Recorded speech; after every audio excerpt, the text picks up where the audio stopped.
Review packet number 4. About a year ago, Joey watched an online video of a band and noticed that it had been viewed only 843 times. 1 month later, Jody noticed the band's video had 1708 views. Joey made the table below to keep track of the cumulative number of views the video was getting online. Write a regression equation that best models these data. Round all values to the nearest hundredth. Justify your choice of regression equation. As shown in the table, Joey forgot to record the number of views after the second month. Use the equation from Part A to estimate the number of full views of the online video that Joey forgot to record. So there's a few things that we need to take care of. First thing is we need to decide what kind of regression equation that we're going to use to model this data. The first thing that I'm going to do is check to see if I have a constant difference between the y values in order to see if this is linear. 1708 subtract 843 gives us a difference of 865. We're not going to use the forgot to record for right now, so we're not putting this in or using it. We'll use it later. We'll find the other differences, and if we get the same constant, then we know that it's linear. Okay, so it's pretty obvious it's not going to be linear, so we're going to go with exponential. So the first thing we need to do is put these two values in for x and y. Okay, so you'll go to your spreadsheet, and then you're going to click or hit menu 41A. So as you can see, here's my list in the picture right here. Okay, and make sure you give names for your list as assigned here. I put in X and Y, you can put in whatever you'd like to name it. Just make sure when you do hit 41A, and here is the A part, you select exponential regression because we decided it was not going to be a linear regression. And when you do that, you're going to get the next screen, which I will have posted in a second. Okay, and when you press enter, this is the information that we need or want to get.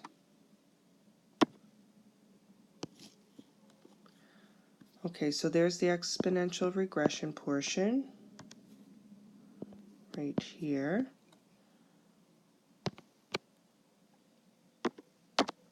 I'm about to move that up.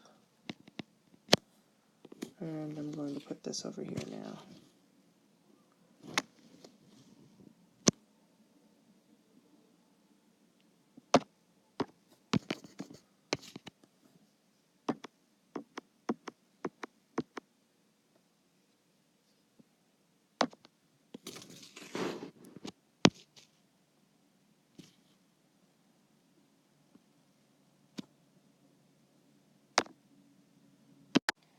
The standard form for an exponential regression equation is written like that. A times b raised to the x power. We're going to fill in this information, replacing a and b, and we have to make sure that we round to the hundredth spot. So our equation is y is equal to 836.06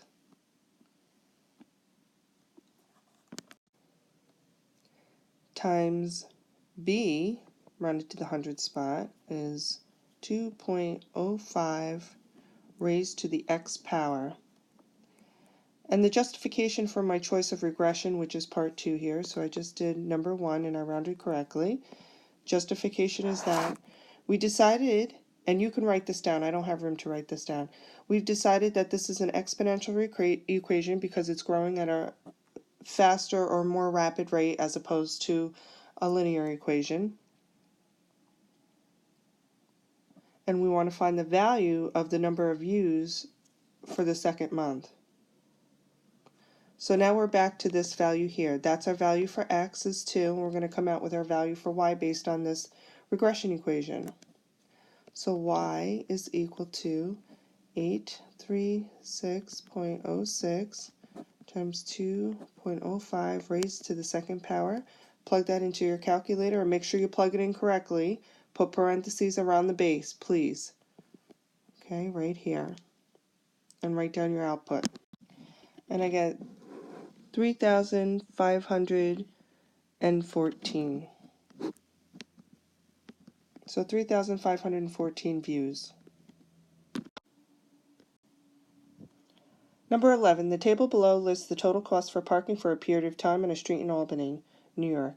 The total cost is for any length of time up to and including the hours parked.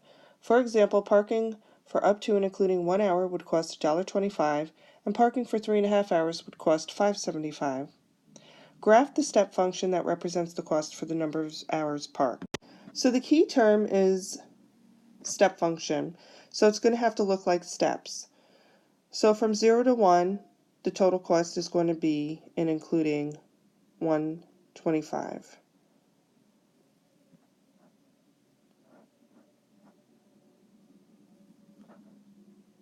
Ooh, this is going to be hard on my graph here. I'm going to see if I can make this bigger. Okay, since you have the manual or hard copy in front of you, maybe we can work this out.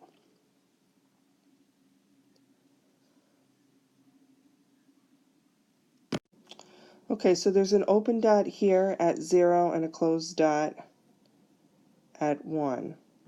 Then we're going to move up to 250, where there's going to be an open dot over 1 and a closed dot at 2. Draw a line. Then from 2 to 3, it's going to be $4. So open dot at 2.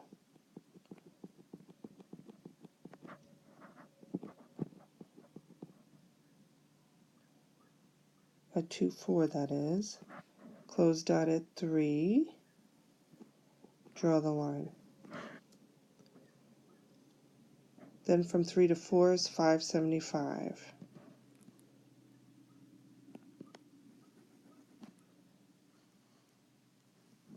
Open dot at 3, close dot at 4. Next value for 5 is $7.75.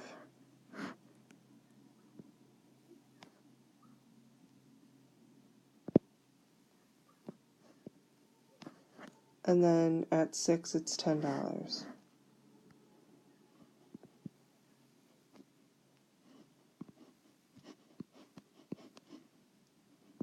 And there's the step function.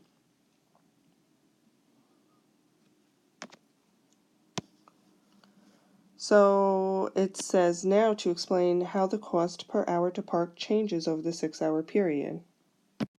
So if we take a look at the differences between the hours here, so in my opinion, as the step function increases by hour, so does the cost by 25 cents.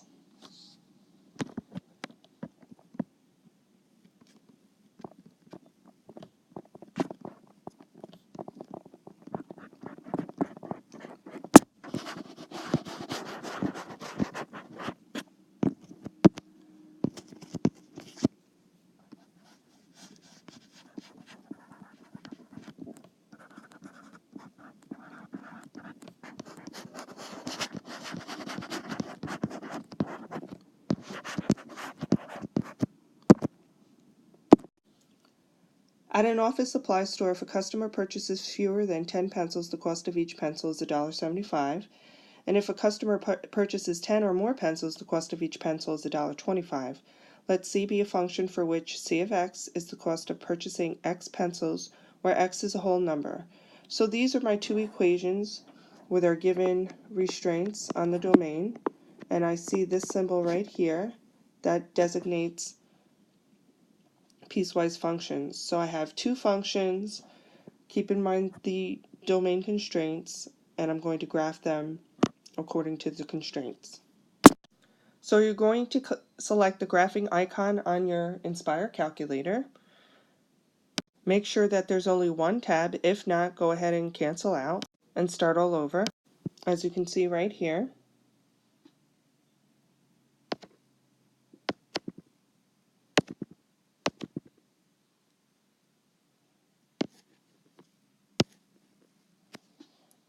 That's your graphing icon.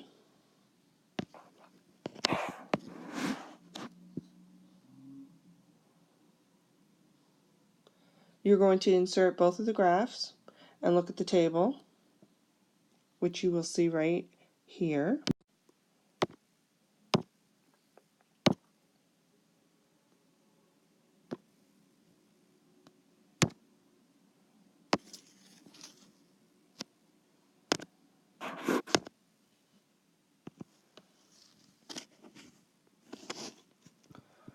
Okay, so you want to do the best that you can to graph these coordinates that are nice whole numbers or integers. You do have some decimals, and you can graph decimals. They're just parts of boxes, so go ahead and do that now. Keeping in mind the domain constraint. So for the first one, $1.75x, which is the first equation that I put in here, that's this column right here, the values for y. I'm only going to graph between 0 and 9, which will be way down. So you're going to have to scroll down. So only the values of 0 through 9, including those two values. Okay, so the first line looks like this, and the second line I'll graph in blue. So keep in mind the constraints for the second line as well, that's in blue. I didn't start at 0, I had to start at 10, and then all values greater than that. So I know that my line continues infinitely in that regard. A customer brings 8 pencils to the cashier. The cashier suggests that the total cost to purchase 10 pencils would be less expensive. State whether the cashier is correct or incorrect. Justify your answer. So if we look at the value of 10 here,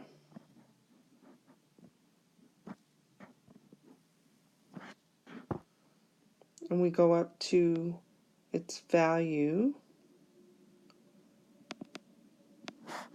at y is $12.50.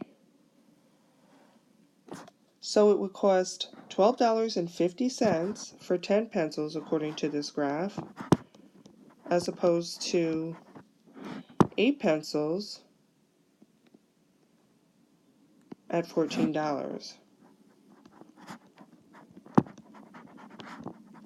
So yes, the cashier would be correct.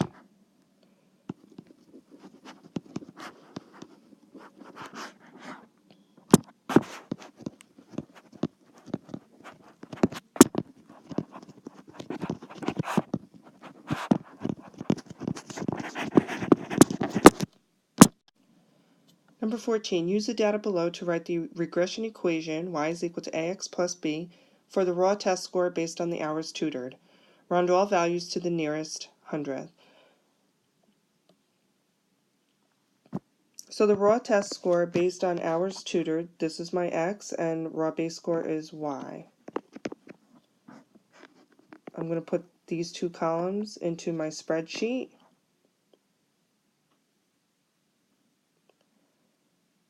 And then I'm going to hit or click menu 413.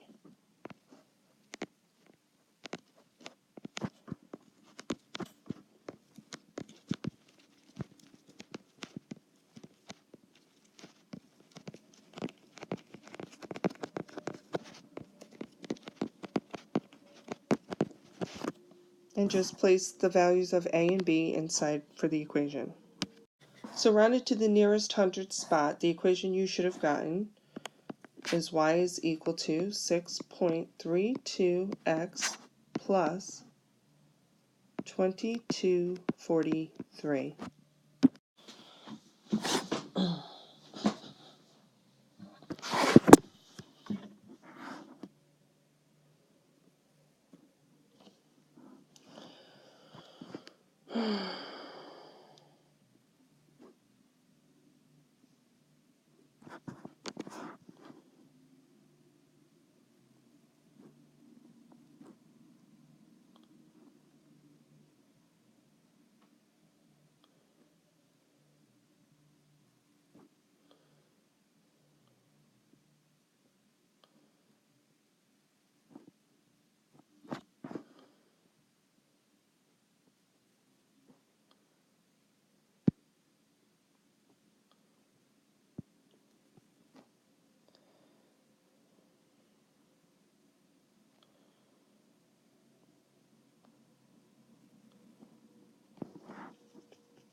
and the values are fairly evenly distributed above and below the x-axis.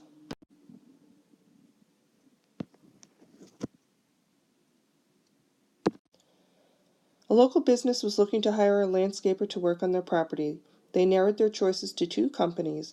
Flourish Landscaping Company charges a flat rate of $120 per hour. Green Thumb Landscapers charges $70 per hour plus a $1,600 equipment fee. Write a system of equations representing how much each company charges. Determine and state the number of hours that must be worked for the cost of each company to be the same. The use of the grid below is optional. If it is estimated to take at least 35 hours to complete the job, which company will be less expensive? Justify your answer. So we're told the keywords here are systems of equations, and the point of intersection is where they have same values.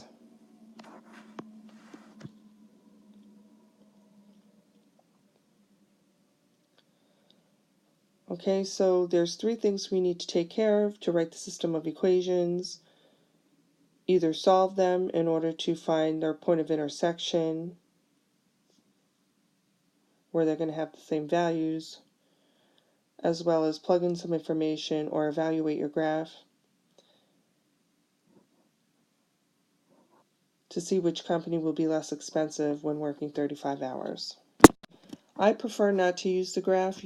If you choose to do that, that's fine. But you're still going to have to write the system of equations. So we have the Flourish Landscaping Company, and they have $120 per hour. Then we have the Green Thumb Landscapers, and they charge $70 per hour along with a $1,600 equipment fee. So that's a flat rate.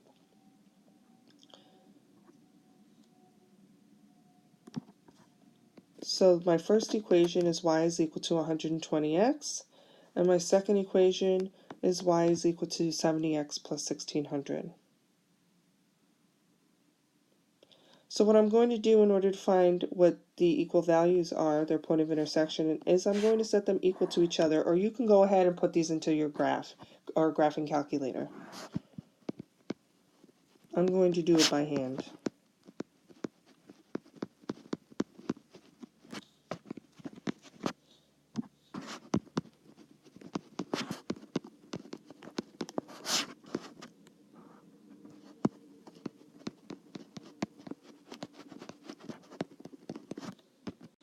So x is equal to 32.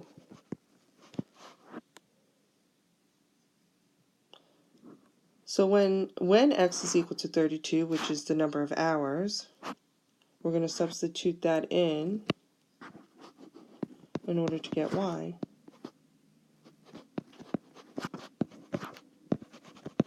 Okay, so it doesn't matter which equation you choose to substitute in. I'm going to go with the 120x.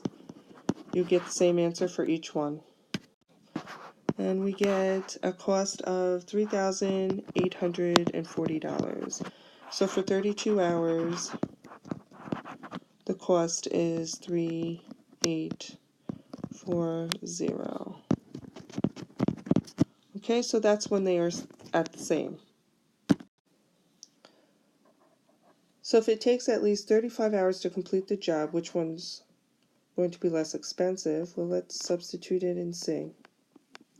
120 times 35, and then we have 70 times 35 plus 1600. So after the substitution, as you can see and compare, that the second equation, the Green Thumb Landscapers, are cheaper if you need at least 35 hours or more to complete the job.